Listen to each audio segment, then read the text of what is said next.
Hello guys. Welcome back to GDT Tech Reviews. In this video we are going to do a detailed review and pick the top 5 best DJI cameras. So let us get started and the review based on our studies and small research. If you have any personal suggestion, do let us know in the comments section. If you are for the first time, don't forget to subscribe and click on the bell icon for more videos. We will be also providing affiliates link to purchase from Amazon. Kindly use to for best offers and purchase from anywhere in the world. So let's get started. The Inspire 2 is a big drone. It's powered by just 4 rotors, so it's actually smaller than the competing pro-grade Unique Tornado H920. The aircraft's dimensions change slightly based on the position of its landing gear.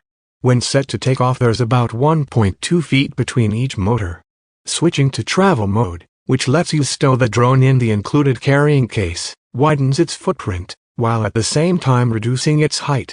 Without a camera installed, it weighs about 7 pounds and 30 pence, so you'll most certainly have to register with the FAA before outdoor flight. There's support for 2 remotes, one for the pilot and a second for the camera operator. Unlike the Phantom 4 Pro, the Inspire 2 S remote controls don't have an integrated tablet. All of the video, both from the forward camera and Zoom's camera, is sent over the same stream, so the 2 operators must be within 328 feet of each other when operating in tandem. Only one remote is included, so you'll need to buy a second one for $549 if you want to separate flight and camera control.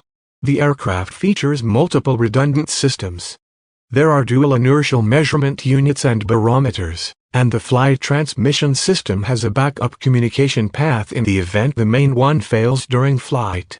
Additionally, there are 2 batteries, so you can safely bring the i2 in for a landing if one fails.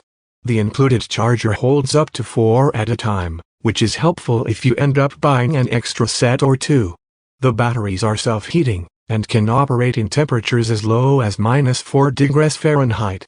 The drone can be operated in areas that are high above sea level.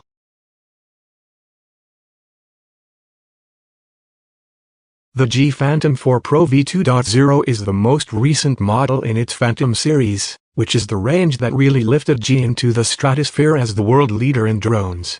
The Phantom 4 Pro V2.0 was announced back in 2018 and was a significant upgrade over the Phantom 4. Bringing a host of professional features and improved flight technologies that include front, rear and downward visual sensors, as well as infrared sensors on the sides of the aircraft to provide obstacle sensing in 5 directions. Thanks to its 20MP 1-inch sensor and ability to shoot video up to 4K video at 60 FPS. The MAVIC Air 2 looks like a smaller MAVIC 2 Pro and a bigger MAVIC Mini. It's also slightly bigger than the first MAVIC Air, but it remains portable and easy to store in your backpack or a camera bag. I prefer the look of the first Air. It was a bit smaller, had a shorter wingspan, and came in 3 colors. It was simply a more fun design overall. The gray housing on the MAVIC line is boring, but it fits better within DJI's current lineup. Another big change, and I do mean big, is the new controller. It's almost twice the size of any other DJI controller, excluding the optional $749 smart controller. It doesn't have a screen, and there are no visible antennas sticking out. The phone holder is moved to the top and is spring-loaded. I think the whole design makes a lot more sense. It's much more comfortable to hold, too. If I were to nitpick, my only wish is for the custom function buttons to be at the bottom of the controller instead of on the side. The thing most people will care about is that the MAVIC Air now has a bigger 1.2-inch sensor capable of shooting 4K 60 FPS video and 12 and 48 megapixel images. Compared to other standard image sensor sizes, it is still small. It's bigger than the original MAVIC Air's 2.3-inch sensor, but a fraction of what you'd find in a mirrorless camera. That means that while it should produce better images and video than the first Air, it isn't likely to be a radical leap in image quality.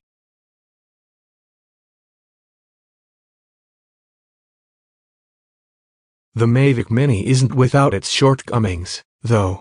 Video capture caps out at 2.7K resolution with a frame rate of 30 FPS, which will leave some videographers who need 4K footage, or the option to slow things down at 2.7K, looking elsewhere. It also lacks the incredibly handy object tracking and avoidance smarts that its larger G siblings feature. That said, it's also worth pointing out that the G Mini 2 also lacks these features, which tend to be found on higher-end models like the G MAVIC Air 2 and G Air 2S. So if you're looking for a small, travel-friendly drone that can shoot high-quality 1080p video, then the MAVIC Mini could well be worth considering over its newer sibling. The G MAVIC Mini is available to buy right now in two versions. There's the base package or the Fly More combo, which also includes a two-way charging hub that can double up as a power bank, a 360-degree propeller guard, and two extra batteries. Just like its larger MAVIC siblings, the MAVIC Mini is collapsible, with arms that unfurl to transform it in a couple of spring-loaded maneuvers. When it comes to looks, this is a G product through and through. The color scheme is gray and dark gray, just like the G Osmo Action and G OM4, and its front is adorned with a pair of eyes.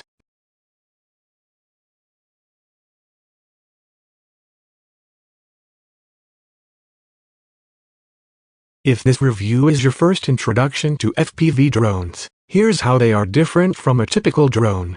For starters, an FPV drone requires special goggles for full flight immersion. The camera is usually locked in one position, and unlike standard camera drones, it doesn't aim to stay stabilized and leveled with the horizon. And most importantly, every FPV pilot will tell you that FPV drones are way more fun to fly. And they'd be right. The drones are more responsive in the air, and they move at hair-raising speeds. They can also be much more challenging to fly. For G's first foray into the FPV world, the company is betting on simplicity. There's no need to know how to build your own drone, calibrate motors, get the transmitters right, and so forth. It really is as plug and play as it gets. The drone establishes connection with the controller and the goggles automatically, and you're ready to fly. The drone is slightly heavier than most FPV drones due to its hefty battery. That battery is also a big selling point for G as it enables 20-minute flight times. If you're used to MAVICs, Phantoms, or Parrots, this would be considered short. But compared to FPV drones, this is a significant upgrade from typical flight time, which varies from 3 minutes for miniature drones to around 10 minutes for larger FPVs. It's also G's intelligent battery, meaning it discharges after a few days when not in use to maximize its lifespan and avoid swelling. The FPV shares the same 2.3-inch sensor as the $450 Mini 2, which is mostly a good thing. It won't match the capabilities of G's more advanced photo and video-focused drones, however. The FPV's camera performs well in daylight, but starts showing its downsides in darker environments by muddying details with lots of noise. The FPV can film 4K at 60 FPS instead of the 24 FPS on the Mini 2, perfect for slowing down footage for those thrilling close calls. And if you want it even slower, you can also shoot up to 120 FPS at 1080p. The camera is mounted on a one-axis gimbal and it has a super wide view of 150 degrees compared to the 83 degrees you get on a Mini 2. It's so wide you can see the ends of your propellers in your footage, which is great for gauging how close you are to certain obstacles while flying, but it's not great for the overall aesthetic in your final clip. You can easily remove it in post or apply lens correction in the menu in the goggles, which will also get rid of heavily distorted edges. Part of me wishes there were a better camera here,